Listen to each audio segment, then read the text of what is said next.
Bonjour à tous, on se retrouve pour une nouvelle position avec ici le trait pour les noirs. Dame de tour, fou de chaque côté, 6 pions noirs, 5 pions blancs, donc un petit pion d'avance pour les noirs.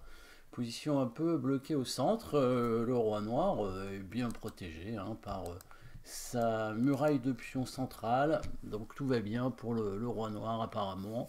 En plus, le fou des blancs et sur case blanche est complètement bloqué par ses pions, donc ce fou n'a pas l'air très intéressant. Le roi blanc, lui, un peu plus en danger, puisque on voit les deux colonnes semi-ouvertes des tours noirs en direction du roi, la dame relativement active quand même, sur une troisième rangée intéressante, et le bon fou, évidemment, des noirs par contre, le fou donc qui peut attaquer les pions adverses. Alors, qu'est-ce qu'on peut imaginer ici? Pas d'échec dans cette position. Pas d'échec dans cette position, mais une menace de mat, pas trop non plus. Attaque de la dame, on pourrait, avec évidemment un coup de dame, peut-être un coup de dame en C3, mais ça propose un échange qui n'est pas très intéressant, il semblerait. Donc attaque sur le roi, qu'est-ce qu'on peut faire? Attaquer la tour, on peut pas. On pourrait attaquer le fou, alors on pourrait prendre le pion ici pour attaquer le fou, ou éventuellement prendre ce pion-là aussi avec la même idée. Ça permet peut-être d'attirer le roi, de clouer le fou, parce qu'il va prendre la tour nécessairement. Après, qu'est-ce qu'on peut faire? On peut faire un échec avec la tour, mais il va revenir, ça va pas servir à grand-chose. On pourrait prendre le pion sur échec pour essayer d'attirer le roi, puisque le fou étant cloué, il ne peut pas prendre avec le fou, il serait obligé de prendre avec le roi. Et après, le roi n'a plus beaucoup de cases. Si on prend ce pion derrière, avec la tour, le roi est bloqué. On menace de gagner la dame avec la tour en E3 sur échec. Après, on a donné quelques pièces, mais il nous reste quand même la dame et quand même pas mal de pions. On peut imaginer aussi une manœuvre de dame pour faire des échecs. Alors c'est pas une attaque forcée apparemment, directe, mais le roi blanc est tellement bloqué que on a plein de possibilités derrière pour créer des menaces de mat grâce à cette destruction de la chaîne de pions donc devant le roi. Tour prend pion ici, attaque le fou, menace aussi de prendre le pion, puisque après il y aura ce pion derrière avec une attaque de mat. Le roi est obligé de prendre. Maintenant, deuxième destruction de la chaîne de pions, avec fou prend pion échec, jouant sur le clouage du fou, bien sûr. Le fou ne peut pas prendre. Les blancs sont un peu dans l'obligation de prendre. S'il bouge le roi ailleurs, parce qu'il faut bien bouger le roi de toute façon, hop, s'il bouge le roi ici pour protéger son fou, on va simplement prendre la tour et récupérer le pion. Alors déjà, il y a 4 pions pour le fou, mais en plus, le fou est perdu dans tous les cas. Il y a la menace de gagner la dame par tour G2, et il y a l'autre menace de faire échec pour aller gagner le fou, parce que le roi ne pourra pas le protéger. Donc si jamais il joue tour H2 pour empêcher tour G2 échec, on peut jouer tour E3 échec, et quand le roi va bouger, on va prendre le fou, et il y aura 4 pions d'avance avec 2 pions passés liés, etc. Donc ici, pas trop le choix. Si les blancs veulent espérer quelque chose, il faut prendre le fou, et on prend tout simplement le pion. Alors, quelles sont les menaces? Alors, il y a la menace de gagner la dame par tour E3. Après, c'est vrai que les blancs ont pas mal de pièces. On pourrait se dire que c'est pas une menace si dangereuse finalement, mais il y a aussi beaucoup de pions chez les noirs. Et puis il y a une autre menace, peut-être un petit peu plus discrète, qui est de revenir avec la dame, par exemple en A8, je pense que c'est la bonne case, menaçant une petite attaque à la découverte avec le pion qui avance, ce serait mat, et si il bloque par exemple en poussant en B6, et bien la dame reviendrait de l'autre côté, par exemple en G8, pour menacer mat, soit en G6, soit en H7, ça prend quelques coups.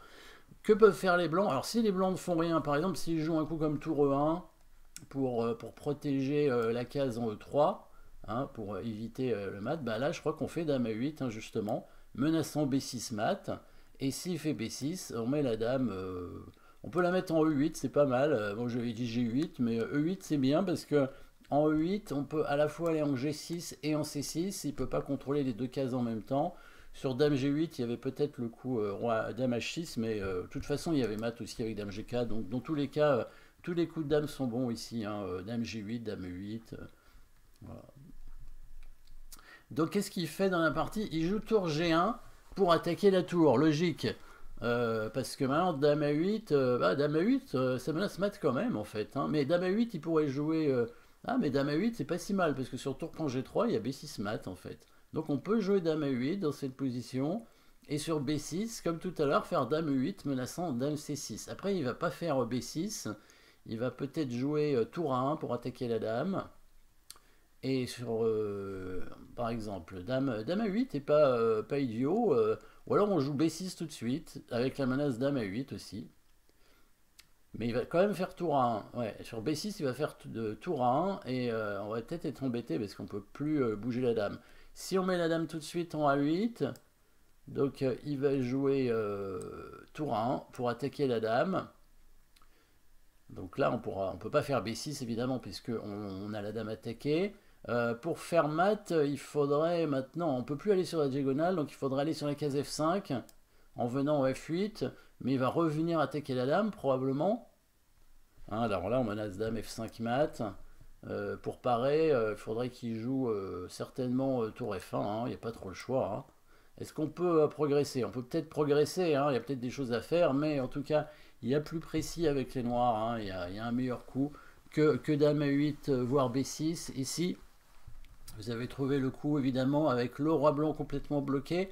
On va faire une déviation, puisque on pourrait mettre la tour ici déjà pour gagner la dame, mais on va faire l'inverse. On va dévier la dame blanche en l'attaquant tout simplement. Il y a plusieurs endroits, mais il a trouvé peut-être le mieux. C'est la case en A2 avec la dame pour attaquer la dame blanche. Si jamais il prend, c'est le mat avec la tour ici entourée par ses pions. Et du coup, il ne peut pas faire grand chose en fait. Pourquoi la dame en A2? Pour revenir plus rapidement sur la rangée. Si, on aurait pu faire dame C3 peut-être aussi, mais il y avait dame E2 et il n'était pas obligé de prendre. Ici, s'il vient en E1 avec sa dame, on peut imaginer certainement un mat assez rapide avec les noirs ici. Est-ce qu'on échange les tours pour amener la dame en D2 ou alors on peut faire tour E3 aussi pour gagner directement la dame. On peut peut-être mettre directement la dame. Alors la dame, on peut pas la bouger apparemment, mais on pourrait faire tour E3 hein, pour gagner la dame évidemment. Tour H3, c'est pas mal aussi pour conserver les menaces en fait, hein, avec l'idée de faire dame H2 ensuite et on ramène la dame comme ça en F4. Hein, les blancs peuvent pas faire grand chose. Probablement c'est un bon coup. Après l'échange de tour est peut-être possible aussi. À mon avis, je sais pas si l'échange de tour est bon avec le coup dame des deux. C'est mieux de conserver les tours a priori pour avoir un maximum de potentiel. Donc là, il y a toujours cette menace tour E3 si jamais la dame bouge, c'est mat. Pareil pour la tour qui doit conserver le contrôle de la case en G2. Et voilà, le prochain coup ce serait sûrement dame H2 suivi de dame F4, la menace, ou tour H4, hein, puisque la dame contrôlerait aussi cette case. Les blancs ont finalement pris la tour, mais après dame prend. Donc là il y a quand même pas mal de pièces contre la dame, hein, de tour et fou. Mais c'est dame et 4 pions déjà, donc c'est beaucoup. Et il y a évidemment des menaces. Menace de mat ici. Les blancs protègent avec la tour. Est-ce qu'ils vont réussir à protéger toutes les cases de la dame où elle peut faire échec? Parce qu'il suffirait d'un seul échec hein, de la dame pour que ce soit déjà gênant pour le roi blanc. Un petit coup de pion pour déstabiliser la tour G3 qui doit bouger, sinon elle est prise, hein, coup suivant.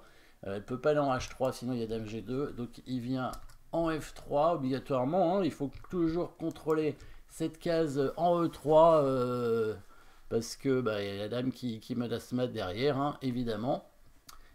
Et là, bon, plusieurs coups hein, possibles hein, pour les noirs, mais il finit par un petit clouage qui met un petit peu les blancs en zigzag pratiquement, hein, parce qu'on ne voit même pas quel coup il va jouer. De toute façon, il y a la menace dame G4, hein, qui me semble imparable dans tous les cas. Dame G4 ou Dame G6, hein, qui gagne la tour et qui va se mater très très vite. Hein. Alors la tour F3 étant bloquée, bah, le roi ne peut pas bouger.